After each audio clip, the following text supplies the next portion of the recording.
GSXR. The customer was complaining about the front suspension being too soft. He supplied some springs, which I ain't even going to get out of the box, they're the wrong ones. So what we're going to do,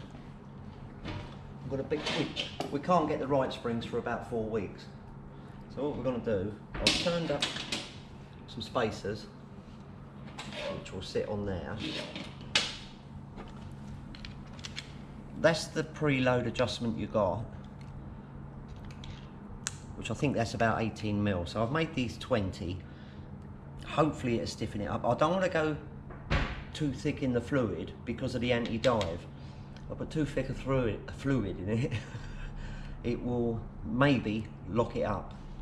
So I'm going to use standard fluid, those spacers. I'll get it back down and check what the static sag is. So I might be able to go bigger or maybe a little bit smaller. We'll see what happens.